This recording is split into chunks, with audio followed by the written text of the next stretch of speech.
Kalau bukan buat kalian, gue nggak akan bela-belain potong ini.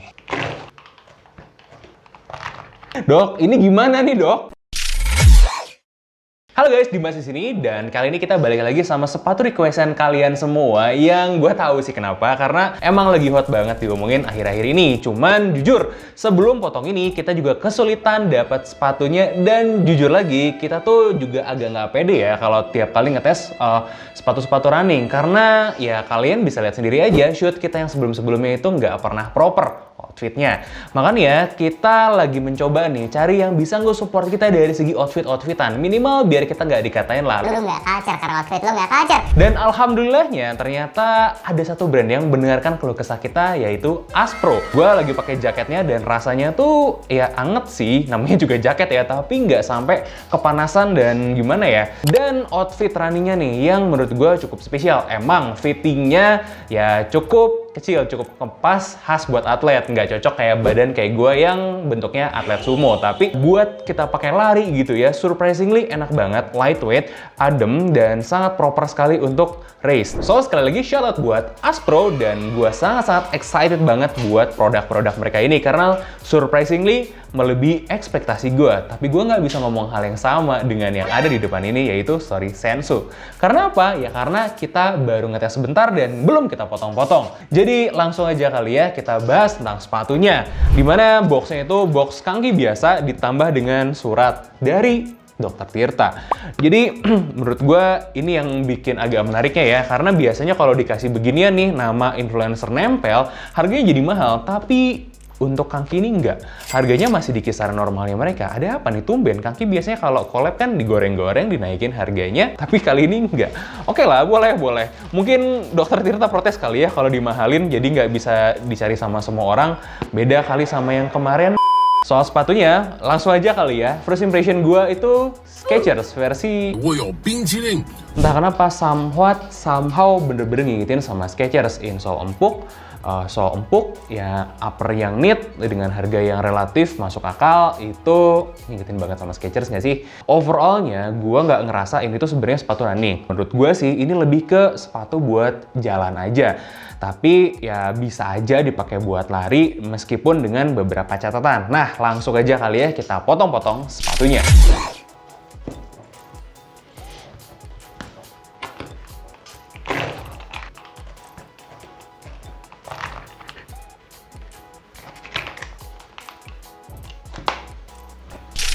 Dan ini dia Kangki X Dr. Tirta Story Sensu.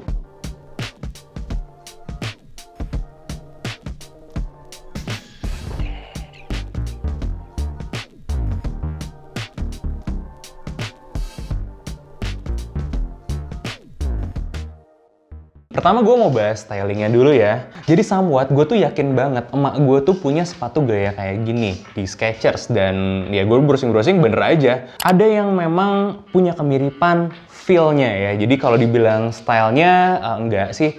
Dari segi upper nggak exactly mirip, sama-sama pakai knit aja. Ini mungkin nanti gue liatin aja kali ya. Oke lah itu. Tapi untuk overallnya ya, desainnya, kalau gue sih bersikap netral dan gue ngelihat as a design aja, ini tuh sebenarnya desainnya cukup oke, cukup cakep untuk kita pakai harian. Kalau gue lagi cari sepatu yang lucu-lucu gitu, nggak terlalu mahal, ini bener-bener opsi yang bagus banget sih kalau menurut gue pribadi ya, by design. Nah anyway, karena gue bukan expertnya dalam fashion, jadi gue mendingan komentarin tentang material-material dan konstruksinya aja, dimulai dari material upper. Nah dari material upper ini, jujur gue suka banget untuk eksekusinya. Jadi ini breathability-nya satu bagus, knitnya juga oke, ketebalannya bagus. Artinya apa? Dia sebagian knit itu cukup kuat. Nah jadi kalau misalnya kaki kalian tuh tergores sesuatu, nyangkut sesuatu gitu yang tajam, ya mungkin nggak langsung robek semua gitu uppernya. Itu something nice sih sebenarnya. Kemudian yang gue suka dari segi breathability-nya, jadi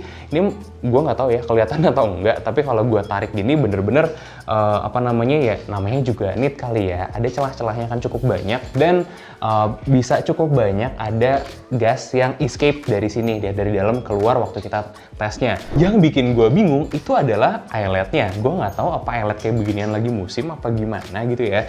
Masalahnya eyeletnya ini bentuknya oval atau kotak-kotak begini. Nah, ujung ininya bulat. Gimana caranya? Gue keluarin dan masukin ini tuh susah. Dok, ini gimana nih dok? Nah ini jadi agak ribet. Kecuali memang disengaja, karena nyuci sendirinya ribet. Terus lu jadiin iklan buat tempat laundry lu. Oh, boleh juga lu ya, boleh juga. Pinter ya. Oke, gue mau lanjut dikit sama bagian belakangnya. Jadi, satu yang selalu gue sadarin sih di sepatunya Kangki ya, heel cup-nya itu cukup proper. Jadi, no complaint, no debat. Dan fitur yang paling gue suka itu sebenarnya di bagian sini. Jadi, buat kalian yang belum pernah merasakan ya, ada collar kayak gini, sumpah ini tuh enak banget. Fitnya ke kaki kalian juga enak banget. Oke, kalau kalian bilang nanti suatu hari itu bakal ya longgar gitu ya, doer gitu si karetnya, ya pasti namanya juga karet. Cuman si bagian ininya tuh nge-hak kaki kalian proper banget. Dan yang gue notice lagi nih ya, salah satu kelebihannya di sini, dia tuh mikirin posisi si mata kaki meskipun belum se-precise Kalsi kemarin ya. Nah, yang bikin tim gue dan gue yakin kalau ini memang sebenarnya bukan sepatu lari, itu adalah absennya satu lubang lagi yang biasanya agak jauh gitu di belakang ya. Ini biasanya untuk bikin runner's knot. Dan di sini nggak ada. Akibatnya tali di sini ya jadi lebih gampang lepas. Apalagi kalau kalian larinya jauh-jauh jangka panjang dan sambil dengan kecepatan tinggi, ya resiko ini lepas gampang aja. Oh, tapi ada satu catatan yang cukup menarik yang tim kita temukan. Material upper ini, knitnya, stretchnya sangat baik sekali, di mana kaki kalian itu bisa sangat terakomodasi sama knitnya yang dipakai Kangki ini. Buat contoh aja, kita tuh kesulitan dapat ukuran 42 untuk tester kita, dan ternyata kita dapatnya ukuran 41 nih. Nah, tester kita yang 42 itu mencoba masukin kakinya ke sini dan ternyata masih muat. Artinya buat kalian yang kaki lebar dan kakinya agak besar gitu ya, di daerah punggung kakinya, bagian width-nya gitu, itu bisa cukup terakomodasi dengan stretch-nya si material ini. Cukup good job sekali.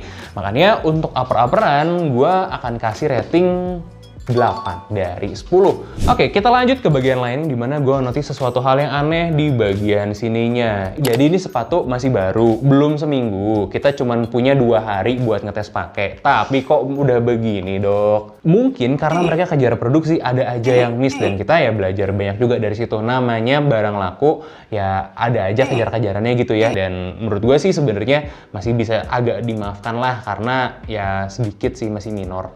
Masalahnya apa? Bukan masalah, karena sebenarnya kalau kita lihat Kangki seperti biasa sih ya, potongan-potongan materialnya itu rapi semua. Lem-lemannya juga nggak ada yang bleber, jahitan-jahitan juga rapi, jadi nggak ada ini buat komplain sih sebenernya. 300 kurang masih dapat yang lem-lemannya bagus, kuat, dan rapi-rapi kayak gini. Good job sekali lagi Kangki seperti biasa. Buat kali ini gue mungkin cuma pengen nambahin satu analisa aja kali ya. Apakah jangan-jangan nih Kangki itu sebenarnya punya mesin speknya di China gitu yang bisa bikin kayak beginian jadi rapi-rapi, terus mereka bawa ke Indonesia apa gimana? Gue nggak tahu karena belum pernah dapat klarifikasi resmi dan belum pernah masuk lihat pabriknya banget sih. Intinya bagaimanapun caranya mereka untuk memproduksi sepatu ini, they do a really good job sih buat soal kerapihan dan kekuatan lem-lemannya. Makanya untuk itu gue akan kasih rating 8,5 dari 10. Nah untuk solnya menurut gue sih cukup proper ya. Solnya tuh padat, empuk dan empuk banget. 10,5 edan sih, ini empuk banget, bener-bener parah kayak marshmallow gitu. Buat kalian tapi yang punya plantar fasciitis ya harus agak hati-hati ya, karena terlalu empuk menurut gua. Mendingan konsultasi dulu, barangkali nih mau konsultasi dulu sama dokter Tirtanya, bisa kayaknya ya, apakah kaki gua aman untuk pakai sepatu ini atau enggak. Karena satu hal yang perlu kita note, nggak selamanya empuk itu baik. Semua kilauan itu bukanlah emas. Dan lari pakai sol terlalu empuk juga sebenarnya nggak terlalu enak. Suka ngerasa nggak sih kalau lari pakai sepatu yang terlalu empuk, di bagian patarnya ujung-ujungnya jadi sakit juga. Itulah yang kemudian juga membuat tim kami berkesimpulan kalau ini kurang cocok untuk lari jangka panjang. Artinya bukannya jadi gimana-gimana, tapi kita kurang menyarankan. Dimana kita sudah coba lari dengan sepatu ini sampai sekitar jarak 5-6 km, so far so good. Tapi beberapa temuan tim kita ketika mengetes sepatu ini, midsole-nya seperti kata gua tadi, itu cukup padat, dan energi return-nya juga cukup baik. Kayak kalian bisa lihat dari tes bounce kita untuk menggambarkan energi return-nya juga cukup baik seperti itu. Nah, begitupun pas kita tes pakai lari gitu ya, membalnya tuh cukup reaktif. Jadi nggak kayak Somber yang terakhir kita tes kemarin yang pas diinjak si solnya itu agak telat gitu ya nge-bounce back-nya. Ini enggak, timingnya proper, semuanya proper dan cukup baik. Tapi ya balik lagi, keluhannya itu durometernya terlalu kecil, jadinya terlalu empuk. Dan tipe runner yang seneng cushioning gitu ya, mungkin juga ngerasa midsole ini kurang tebel. Jadi bisa dibilang untuk sepatu cushion ini nanggung. Untuk bagian outsole ini nggak terlalu tebal, kurang lebih ketebalannya itu 2,5 mm. Ini udah agak tebal sih ya, udah agak lumayan. Untuk solnya, gue pribadi ngerasa ini semuanya cukup proper lah, cukup oke-oke aja. Dengan mindset kalau ini sebenarnya adalah sepatu jalan ya, gue memberikan rating 8 dari 10 untuk kelas sepatu jalan kaki di harga under 500 kayak begini. Nah, kalau ngomonginnya konteksnya sepatu jalan dan sepatu kaki ini biasanya memang branding-brandingnya kenyamanan. Untuk poin terakhir kita akan bahas soal kenyamanan-kenyamanannya. Yang pertama, mulai dari uppernya. Uppernya breathability-nya oke, bagus. Cara ademnya juga cukup proper. Dan stretch-nya juga bagus. Untuk empuk-empukannya juga dari midsole empuk banget. Dari insole-nya juga ini sebenarnya insole standarnya Kanki ya, yang emang udah empuk. Ya kurang lebih durometernya segini, empuk banget sih sebenarnya. Jujur, apa yang terjadi waktu kalian masukin kaki ke sini ya, nginjek kakinya dan ngerasain sepatunya, ini kurang lebih akan mirip-mirip dengan feel yang kalian dapatkan ketika ya menjadi user Skechers. Nah, satu hal terakhir yang belum gue bahas itu soal bobot ya. Jujur, dari hasil timbangan ini tuh beratnya 230 something gram, yang sebenarnya untuk ukuran 41 biasa-biasa aja sih gitu, nggak ringan banget, tapi feel-nya itu jauh lebih ringan daripada beratnya. Itu yang bikin ya salah satu kenyamanannya sepatu ini ya ringannya juga gitu. Jadi kalau kita cuma ngomongin enak dipakai doang atau enggak, nyaman enggak, ya nyaman. Gua kasih rating 8 lagi dari 10 lah. Dengan rating-ratingannya total 8,1. Yes, sepatu ini sangat worth it sekali dibeli di harganya, karena satu nyaman, dua modelnya sangat oke sekali, dan ini netral ya, netral umur maksud gua. Jadi kalau kalian beliin buat anak muda masuk, buat remaja masuk ya, buat orang dewasa, dewasa muda, dewasa tua, sampai lansia, itu semuanya masuk-masuk aja. Meskipun gue lihat ada bahasa-bahasa desain gini banyak di pasaran merek-merek lain, tapi ya toh itu udah kebukti acceptable di berbagai macam usia, terutama yang umur-umur lansia ya. Nggak ada masalah, nggak ada problem sama sekali sama sepatu ini, kecuali satu sih, nge-branding sebagai sepatu lari. Menurut gue nggak pas lah kalau memang dikatakan ini sepatu lari. Tapi ini adalah sepatu jalan. Gue sangat appreciate untuk Kanki dan Dr. Tirta dalam mendevelop sepatu ini. Kayaknya Tirtanya galak ya waktu ngedevelop sepatu ini sampai Kanki bikin. Karena gue pribadi ngerasa kayaknya Kanki itu memang lebih improve di sepatu ini sih dibanding sepatu-sepatu lain yang pernah gue review sebelum-sebelumnya. Anyway, itu tadi tentang Kanki Story Sensu yang udah banyak kalian request. Gimana menurut pendapat kalian pribadi, terutama yang udah cobain? Apakah kalian kecewa? Atau apakah kalian puas? Atau kalian gak setuju dengan review gue? Nggak apa-apa, silahkan tambahkan di kolom komentar. Dan jangan lupa komen juga next kita perlu bedah sepatu apa lagi, terutama sepatu-sepatu yang lagi pada dilirik sama kalian market pecinta sepatu di Indonesia. Dan jangan lupa buat like dan subscribe channel kita untuk support channel kita ke depannya. Gue Dimas undur diri, sampai ketemu di bedah sepatu selanjutnya.